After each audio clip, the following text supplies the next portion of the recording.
Assalamualaikum warahmatullahi wabarakatuh.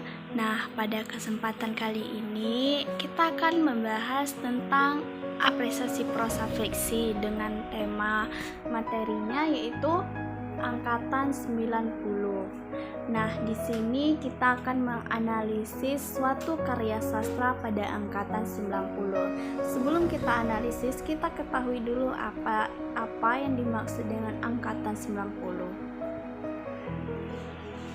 Nah, angkatan 90, karya sastra di Indonesia pada kurun waktu setelah tahun 1990 ditandai dengan banyak roman percintaan dengan sastrawan wanita yang menonjol pada masa tersebut.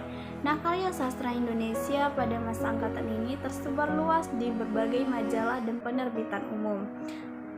Angkatan 90 memberikan nafas terutama surrealisme, pembongkaran bahasa, dan mulai memunculkan masalah gender. Nah, selanjutnya, angkatan 90 ini belum dikatakan sebagai angkatan, namun karena banyak pengarang yang menciptakan suatu karya pada tahun 90-an, disebutkan bahwa adanya angkatan 90 itu.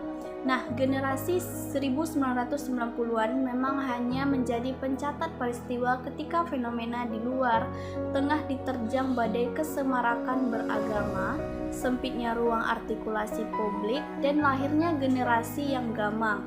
Para penyair mengusung peristiwa luar itu ke dalam kamar puisinya.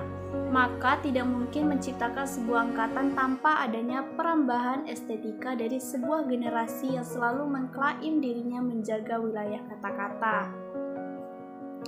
Selanjutnya yaitu di samping menampilkan sanjak-sanjak peduli bangsa, istilah yang diusung rubrik budaya Republika dan karya-karya reformasi yang anti penindasan, gandrung keadilan, berbahasa kebenaran, muncul pula fenomena kesetaraan gender yang mengarah ke woman lips, sebagaimana tercermin dalam karya Ayu Utami dari komunitas sastra atau teater Utan Kayu, Jenar Mahesa Ayu, Dewi Lestari. Selanjutnya, ciri-ciri angkatan 90. Nah, yang pertama, kecenderungan dominan dari penyairnya lebih menyodorkan unsur estetik di antara kerumunan tema sosial yang menghinggapi generasi penyair 90-an. Yang kedua, semakin banyak karya-karya sastra yang diterbitkan tanpa ketakutan apapun. Yang ketiga, ditandai dengan banyaknya roman percintaan. Yang keempat, mulai memunculkan masalah gender. Yang kelima, mulai muncul sastrawan wanita yang menonjol. Nah, selanjutnya pelopor angkatan 90. Di sini pelopornya yaitu Ayu Utami. Ayu Utami adalah salah satu pelopor atau tokoh yang paling populer pada angkatan 90 dengan karyanya Saman, diantaranya yang memenangkan sayembara penulisan roman dewasa kesenian Jakarta 1998. Ayu Utami, Justina Ayu Utami lahir di Bogor, Jawa Barat 21 November 1968, umur 43 tahun, adalah aktivis, jurnalis, dan novelis Indonesia. Ia besar di Jakarta dan menamatkan kuliah di Fakultas Sastra Universitas Indonesia. Nah, selanjutnya ia pernah menjadi wartawan di majalah humor, Matra, Forum Keadilan, dan DNR. Tak lama setelah penutupan Tempo, editor dan Detik di masa Orde Baru, ia ikut mendirikan aliansi jurnalis independen yang memprotes pemberedelan. Kini ia bekerja di jurnal kebudayaan Kalam dan di teater Utan Kayu. Novelnya yang pertama, Saman, mendapatkan sambutan dari berbagai kritikus dan dianggap memberikan warna baru dalam sastra Indonesia. Nah, selanjutnya, Ayu dikenal sebagai novelis sejak novelnya Saman memenangi sayembara penulisan roman Dewan Kesenian Jakarta 1998. Dalam waktu 3 tahun, Saman terjual 55.000 eksemplar. Berkat Saman pula Ayu mendapat Prince Claus Award 2000 dari Prince Claus Fund, sebuah yayasan yang bermarkas di Den Haag. Ia mempunyai misi mendukung dan memajukan kegiatan di bidang budaya dan pembangunan. Akhir 2001, ia meluncurkan novel Larungnya. Nah, di sini saya akan menganalisis karya Ayu Utami, yaitu novel Saman. Nah, sebelum kita analisis, ini ada sinopsis dari novel Saman karya Ayu Utami.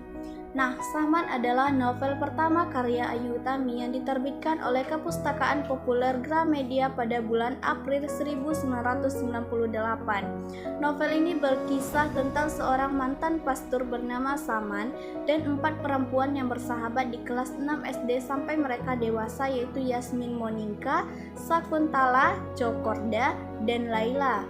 Novel Saman pada awalnya direncanakan sebagai fragmen dari novel pertama Ayu Utami, Laila Tak Mampir di New York, namun kemudian karya tersebut diterbitkan menjadi trilogi Saman dan Larung. Nah, novel Saman mengambil tema seksualitas dari perspektif perempuan yang masih tabu pada masanya sehingga mengundang kontroversi. Latar belakang novel ini adalah Indonesia pada tahun 80-an dan 90-an pada masa rezim Orde Baru memerintah dengan otoriter. Tokoh-tokoh dalam novel ini harus bergulat dengan kondisi sosial, politik dan budaya Indonesia pada masa itu. Walaupun sebagian besar latar di novel Saman mengambil tempat di Indonesia, khususnya Prabu Muli, Jakarta, dan Medan, novel ini juga mengambil latar di New York, Amerika Serikat. Nah, Ayu Utami dengan novelnya Saman dianggap telah menciptakan pergerakan sastra baru yang dikenal sebagai sastra wangi, yang kemudian diikuti dengan beberapa penulis wanita lainnya seperti Jenarma Esa Ayu, Dina Rahayu, Anna Maryam, Ratih Kumala, Maya Wulan, dan Vira Basuki. Novel Saman memenangkan sayembara Roman Dewan Kesenian Jakarta pada tahun 1998. Baik, di sini kita akan analisis setting novel Saman karya Ayu Utami. Nah, latar tempatnya. Yang pertama, latar tempat.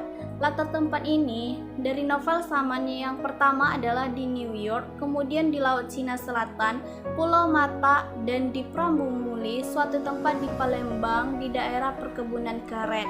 Nah, yang pertama kita akan analisis yaitu di New York. Di New York digambarkan yaitu di taman ini hewan hanya bahagia, seperti saya, seorang turis di New York.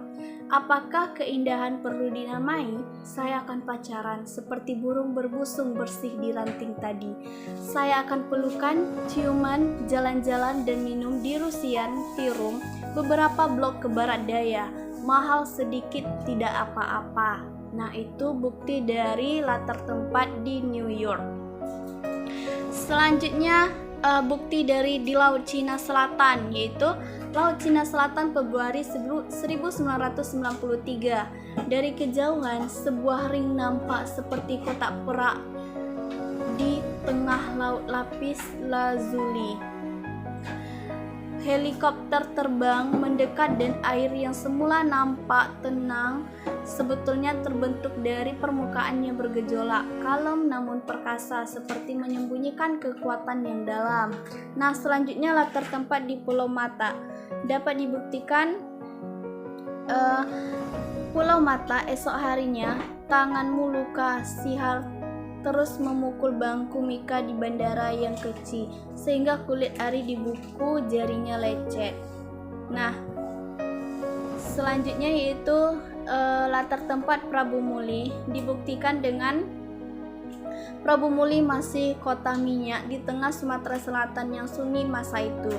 Cuma ada satu bioskop, sehingga orang biasa membawa anak-anak bertamasya ke ring luar kota.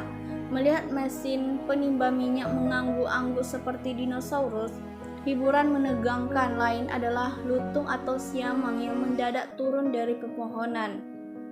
Selanjutnya Palembang dibuktikan, yaitu tempat Laila meminta bantuan kepada Saman dan Yasmin. Dibuktikan dari Palembang saya menghubungi kedua teman saya. Selanjutnya yaitu Latar waktu. Nah, di sini latar waktu pada novel Saman adalah dari tahun 1962 sampai 1996, saat-saat akhir dari Orde Baru. Tahun 1962 ketika Saman masih kecil sampai tahun 1996 ketika Laila menunggu kepastian dari orang yang dicintainya, yaitu Sihar. Nah, di sini selanjutnya kita akan menganalisis latar suasananya. Nah, latar suasana pada keseluruhan cerita adalah kegelisahan dan masalah kompleks para tokohnya yang mempertentangkan hati nurani namun ditambah dengan suasana perkebunan yang mengalami masalah.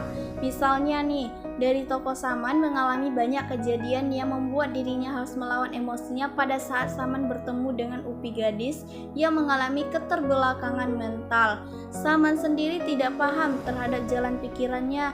Dia begitu ingin melindungi Upi tapi tak mengerti atas dasar apa dia melakukannya, seperti ada kegelisahan dalam dirinya.